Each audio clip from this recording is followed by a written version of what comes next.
오늘 복된 부활주일에 주 앞에 나와 예배하는 여러분 모두에게 여러분의 가정 가운데 부활의 큰 은총이 가득히 임하시기를 기원합니다. 오늘은 부활주일입니다. 안식일 이튿날 새벽 막달라 마리아와 또한 야고보의 어머니 마리아와 살로메가 예수님의 무덤을 찾고 있었습니다. 이 여인들은 갈릴리에서부터 예수님을 따라왔던 여인들이었습니다. 아직 어둠이 걷히지 않은 새벽 미명에 이틀 전에 확인해 두었던 예수님의 무덤으로 향하고 있었습니다. 자, 이들 손에는 예수님의 몸을 발라드릴 향품과 향료가 들려 있었습니다. 길을 가는 이 여인들에게 한 가지 해결할 수 없는 고민이 있었습니다. 그것은 다름 아닌 무덤을 가로막고 있는 거대한 돌이었습니다. 여인들은 서로 말했습니다. 누가 우리를 위하여 저 돌을 옮겨주리요. 자, 여인들이 고민합니다. 무덤을 가로막고 있는 돌은 죽음의 상징입니다. 저 거대한 돌처럼 죽음은 삶에 찍혀있는 마침표와도 같습니다. 더 이상 앞으로 나아갈 수 없습니다. 하지만 여인들이 무덤에 도착했을 때 이게 웬일입니까? 저 거대한 돌이 굴려져 나가 무덤이 열려 있었습니다. 여인들이 이것이 어찌된 영문일까 심히 놀라며 무덤 안으로 들어가 보았습니다. 그런데 이것이 웬일입니까? 마땅히 있어야 될 예수님의 시체가 보이지 않았습니다. 여인들이 심히 근심하고 놀랄 때 인기척 소리가 나서 돌아보니 거기에는 찬란한 옷을 입은 두 사람이 서 있었습니다. 그들은 하나님이 보내신 천사들이었습니다. 자, 오늘 본문은 그때의 상황을 이렇게 기록하고 있습니다. 우리 함께 읽겠습니다. 여자들이 두려워 얼굴을 땅에 대니 두 사람이 이르되 어찌하여 살아있는 자를 죽은 자 가운데서 찾느냐? 여기 계시지 않고 살아나셨느니라. 아멘. 천사들로부터 예수님이 부활하셨다는 소식을 듣습니다. 이들은 너무나 놀라워 이 소식을 듣고 사도들에게 알려주려 한 걸음에 달려갔습니다. 그들에게 이 놀라운 소식을 알려주고 싶은 마음뿐이었습니다. 그런데 그 소식을 듣고 가장 먼저 예수님의 무덤으로 달려온 제자는 베드로였습니다. 베드로는 무덤 안으로 들어가 보았습니다. 그런데 과연 예수님의 시체가 보이지 않습니다. 베드로가 고민합니다. 누가 예수님의 시체를 옮겼을까? 그가 고민하며 집으로 돌아갑니다. 여전히 예수님께서 부활하셨다는 사실을 생각하지 못하고 있습니다. 자, 여러분, 예수님은 어디에 계실까요? 예수님이 다시 사셨다는 증거를 어디에서 찾을 수 있습니까? 자, 예수님의 부활은 수많은 역사적 증거를 갖고 있습니다. 그 첫째가 바로 무덤이 비어 있었다는 것입니다. 무덤의 입구를 가로막은 돌은 굴려져 나가고 그리고 무덤은 비어 있었습니다. 마땅히 있어야 될 예수님의 몸은 사라지고 예수님의 몸을 감쌌던 세마포와 예수님의 머리에 둘렀던 수건이 잘 개어져 각기 다른 곳에 놓여져 있었습니다. 이것이 바로 예수 부활의 증거입니다. 그렇게 잘 정돈된 세마포와 수건이 예수님이 부활하신 증거입니다. 누군가 예수님을 도적질해 갔다면은 그대로 옮기지 옷을 벗기고 옷을 잘 개서 한 곁에 정돈할 수는 없을 것입니다.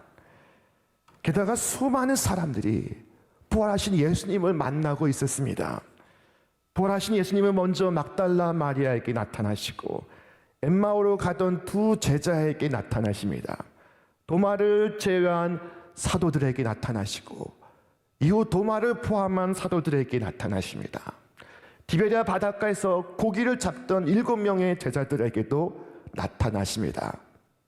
사도 바울은 말하기를 부활하신 예수님이 베드로에게 나타나시고 그 다음 12제자에게 그 다음 500명의 형제들에게 그 다음 주의 동생 야고보에게 그 다음 모든 사도들에게 그리고 마지막으로 다메섹으로 달려갔던 자신에게도 나타나셨다고 말씀합니다. 예수님의 부활은 눈으로만 목격된 것이 아닙니다. 누군가는 예수님의 상처에 손을 댔습니다. 누군가는 예수님과 함께 식사를 했습니다. 주님의 부활은 이 제자의 삶을 급격히 변화시킵니다. 그들은 나가서 담대히 전하기 시작했습니다. 십자가에 죽은 예수를 하나님이 다시 살리셨는데 우리가 이 일의 증인이로다. 여러분, 이들이 누구입니까? 두려워 숨어있던 사람들 아닙니까? 무서워 골고다 언덕길을 동행하지 못하던 사람들 아니었습니까? 그러나 이제 어떤 위험도 두려워하지 않습니다. 핍박이나 박해가 그들을 가로막을 수가 없었습니다. 자, 그들을 막고자 행정당국이 그들을 소환했습니다. 성경은 말씀하기를 그들을 불러 경계하여 도무지 예수의 이름으로 말하지도 말고 가르치지도 말라 하니 베드로와 요한이 대답하여 가로되 하나님 앞에서 너희 말 듣는 것이 하나님 말씀 듣는 것보다 과연 옳은가 판단하라. 우리가 보고 들은 것을 말하지 아니할 수 없다. 여러분, 만일 제자들이 주님의 시체를 숨겨놓고 주께서 부활하셨다고 거짓말을 했다면 이렇게 담대해질 수는 없는 것입니다. 이렇게 담대히 증언하고 이렇게 기꺼이 순교할 수는 없는 것입니다. 진리를 위하여 혹 죽는 이가 있어도 거짓을 위하여 죽는 이가 없습니다. 잠시 동안은 속일 수 있어도 오랫동안 2000년 넘어까지 속일 수는 없습니다. 일부를 속일 수 있어도 다 속일 수는 없습니다.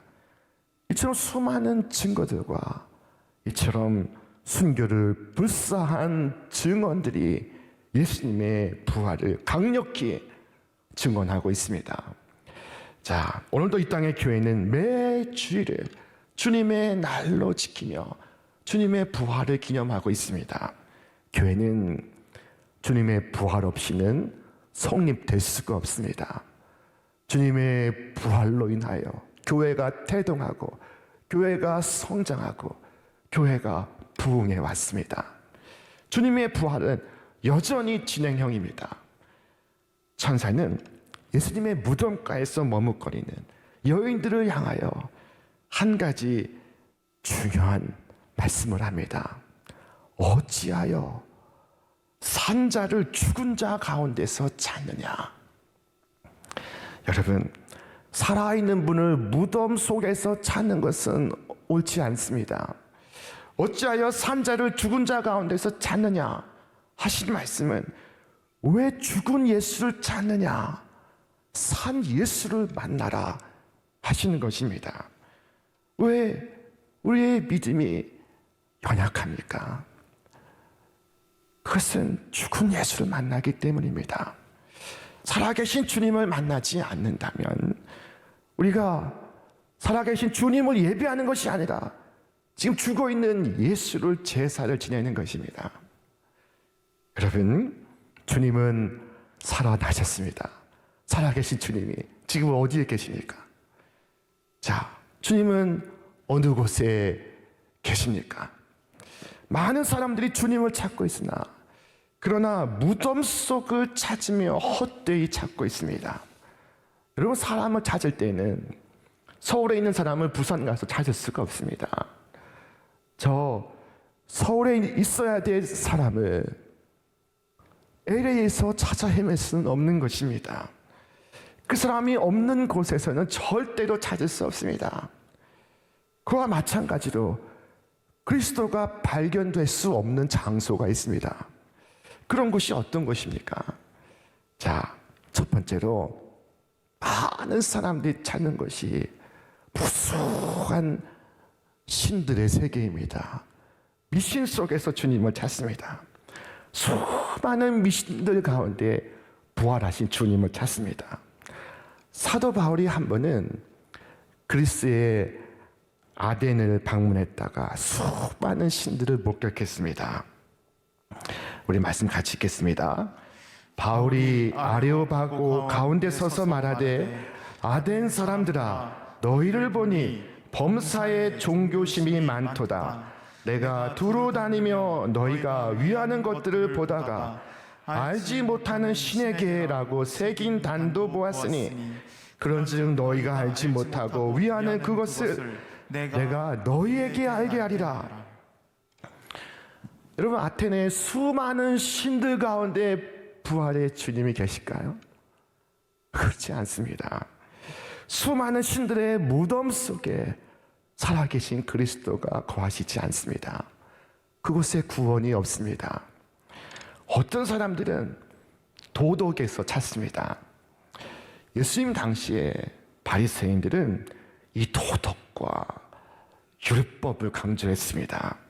그러나 주님께서 그들을 향하여 무엇을 말씀하셨습니까? 화 있을진저 외식하는 서기관들과 바리새인들이여 회칠한 무덤 같으니 겉으로는 아름답게 보이나 그 안에는 죽은 사람의 뼈와 모든 더러운 것이 가득하도다. 여러분, 외형적인 이 행위를 앞세우는 그들은 회칠한 무덤과 같아서 그 속에 죽은 사람의 뼈와 더러운 것이 가득하다고 말씀하고 있습니다. 예수님은 무덤 속에 계시지 않습니다. 어찌하여 살아계신 그리스도를 무덤 속에서 찾고 있습니까? 외형적인 형식 속에서 부활의 생명을 찾을래야 찾을 수가 없습니다. 자, 어떤 사람들은 인간 본성 속에서 그리스도를 찾습니다. 여러분, 자신의 본성 속에 들어가서 거기 신이 계십니까? 거기 그리스도가 계십니까? 아무리 불러봤자 슬퍼하고 낙담할 것입니다. 그것은 이상한 일이 아닙니다. 사도 바울은 자신을 두고 말했습니다. 오라, 나는 곤고한 사람이로다. 이 사망의 몸에서 누가 나를 건져내랴. 많은 사람들이 자신 속에서 어떤 선한 것을 발견하기를 원하지만 헛수고를 하고 있을 뿐입니다. 우리의 본성은 우리에게 말하고 있습니다. 여기에 그리스도가 안 계시다. 여기에 주님이 계시지 않다. 그분은 여기 계시지 않습니다. 그때 이 무덤을 찾은 여인들에게 천사가 한 가지 사실을 상기시키고 있습니다. 갈릴리에 계실 때 너희에게 어떻게 말씀하셨는지를 기억하라. 이르시기를 인자가 죄인의 손에 넘겨져 십자가에 못 박히고 제 3일에 다시 살아나야 하리라 하셨느니라 한데 그들이 비로소 예수의 말씀을 기억하고 예수님은 누차 말씀해 오셨던 것입니다. 여러 차례 말씀하셨습니다. 그리고 말씀하신 대로 이루어졌습니다. 그들이 비로소 이 말씀을 기억해내고 있습니다. 여러분, 예수님께서 다시 사셨습니다. 여러분, 이 그리스도의 부활이 놀라운 것은 그리스도의 부활이 나의 부활을 예표하기 때문입니다. 주께서 말씀하셨습니다. 예수께서 이르시되 나는 부활이요 생명이니 나를 믿는 자는 죽어도 살겠고 무릇 살아서 나를 믿는 자는 영원히 죽지 아니하리니 이것을 네가 믿느냐. 주께서 우리에게 물으십니다. 여러분 믿습니까? 이것을 믿는 자는 인생의 마지막을 아는 사람입니다. 우리의 끝은 죽음이 아닙니다. 우리의 끝은 패배가 아닙니다. 우리의 끝은 생명이요. 우리의 마지막은 승리입니다. 여러분, 최후 승리를 얻기까지 포기하지 않기를 바랍니다. 비록 세상에서 때로 어려움도 겪고 때로 시험도 만나지만 낙심하거나 절망하지 않는 것은 부활의 주님을 만났기 때문이요, 주님의 부활을 통하여 나의 마지막을 내다보기 때문입니다. 우리의 최후 승리를 알기에 우리는 낙심하거나 절망하지 않습니다. 중도 포기는 있을 수가 없습니다. 자, 성경의 고린도전서 15장 일명 부활장에서 사도 바울이 이처럼 전하고 있습니다. 우리 함께 읽겠습니다. 우리 주 예수 그리스도로 말미암아 우리에게 승리를 주시는 하나님께 감사하노니, 그러므로 내 사랑하는 형제들아, 견실하며 흔들리지 말고 항상 주의 일에 더욱 힘쓰는 자들이 되라. 이는 너희 수고가 주 안에서 헛되지 않은 줄 알미라. 흔들리지 말고 포기하지 말고 더욱 힘쓰는 자들이 되라. 이는 지금 너희의 수고가 헛되지 않은 줄 알미라. 이 부활을 나사로만큼 실감나게 경험한 사람은 아마 없을 것입니다. 예수님께서 나사로의 무덤 앞에서 그를 불러내십니다. 나사로야, 나오라. 그때 죽음이 나사로를 묶어둘 수가 없었습니다. 당시 나사로의 상태는 절망적이었습니다. 절망보다 더 강한 표현이 있다면 바로 그 표현에 해당이 되었습니다. 그는 이미 죽어 있었습니다. 죽은 지 나흘이나 되어 냄새가 나고 있었습니다. 그것은 그야말로 완벽한 절망이었습니다. 세상이 다 끝났다고 말하는 순간이었습니다. 그런데 주님은 아랑곳하지 않고 마치 잠자는 자를 깨우듯이 불러내십니다. 나사로야, 나오라. 바로 그때 이 죽음이 굴려가고 마침표가 쉼표로 바뀌고 있었습니다. 죽은 나사로가 걸어 나오고 있었던 것입니다. 자, 성경이 말씀합니다. 잠자는 자여, 깨어서 죽은 자들 가운데서 일어나라. 그리스도께서 너에게 비추이시라 하셨느니라. 여러분, 자는 자와 죽은 자를 대비하고 있습니다. 자는 자는 다시 깰 수 있는 자입니다. 그러나 죽은 자는 깨어날 수 없는 자입니다. 자는 것은 삶의 쉼표를 찍는 것이지만 죽는 것은 삶의 마침표를 찍는 것입니다. 주님은 실패와 절망, 죄와 죽음의 사로잡혀 있는 우리를 향하여, 다 끝났다고 생각하는 우리를 향하여 불러내십니다.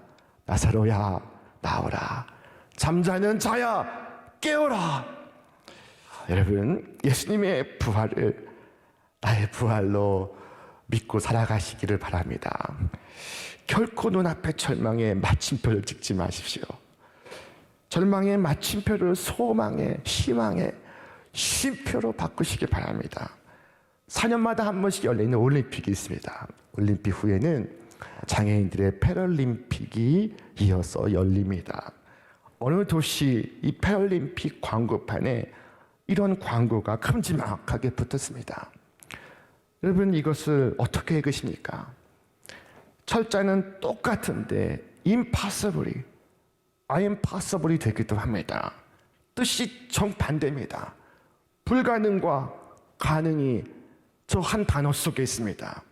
저 쉼표 하나 때문에 불가능이 가능으로 변해 있습니다. 자, 쉼표가 변화를 만든 것입니다. impossible이 impossible로 변한 것입니다.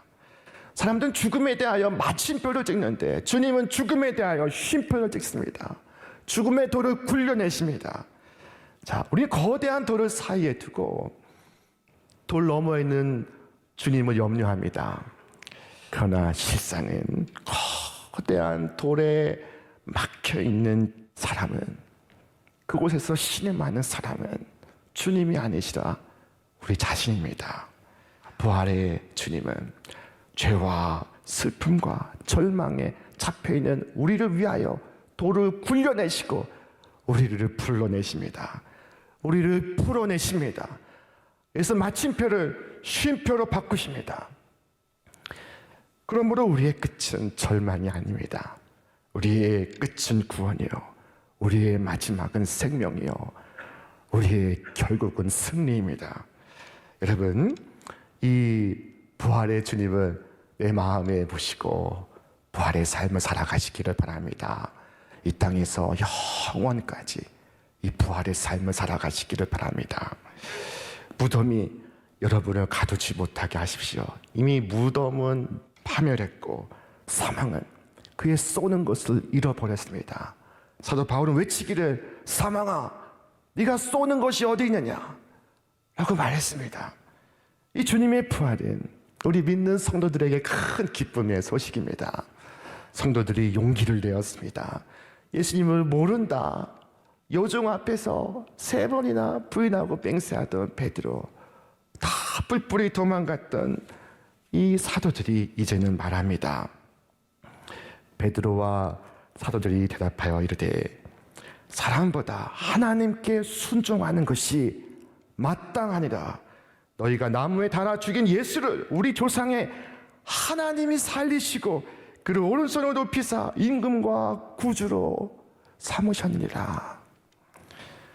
여러분, 제가 오늘 말씀드리고 있는 분은 죽은 분이 아닙니다. 그분은 살아나셨습니다. 그리고 자신을 통하여 하나님께 나아오는 자를 누구든지 구원해 주십니다. 마음이 슬픈 여러분, 고난 중에 절망하는 여러분, 다 주님께로 나오십시오. 구주께서 여전히 살아 계셔서 지금도 우리를 구원하시고 당신의 따뜻한 가슴으로 회개한 우리를 사하시고 품어주시고 붙드시고 구원해 내십니다. 이것이 바로 우리 기독교의 복음인 것입니다. 여러분, 이 복음의 능력 안에서 살아가며 가족들에게 부활을 증언하며 이 땅의 온 가족을 천국의 한 가족으로 인도하시기를 바랍니다. 우리는 오늘 희망의 주님을 찬양합니다. 주님께 나와 힘찬 찬송을 부릅니다. 부활절이 우리 모두를 변화시켰습니다. 더 이상 우리는 겁먹고 두려워하는 사람이 아닙니다.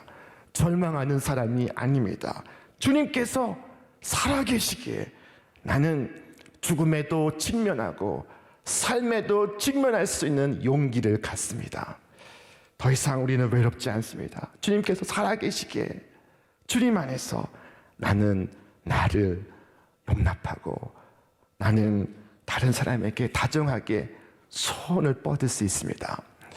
우리는 더 이상 흩어진 사람들이 아닙니다. 주님께서 살아계시기에 우리가 이 부활주일에 함께 모여 예배를 드리며 이 어두운 시대 속에서도 마침내 하나님의 나라가 임할 것을 믿고 찬양을 부릅니다. 오늘 영광스러운 주일에 다시 사실 주님을 여러분 다 만나시기를 바랍니다. 이 부활의 아침, 절망의 마침표를 소망의 쉼표로 바꾸며 참된 부활의 삶을 살아가시며 부활을 증언하시는 여러분과 제가 되시기를 주님의 이름으로 축원합니다. 축원합니다.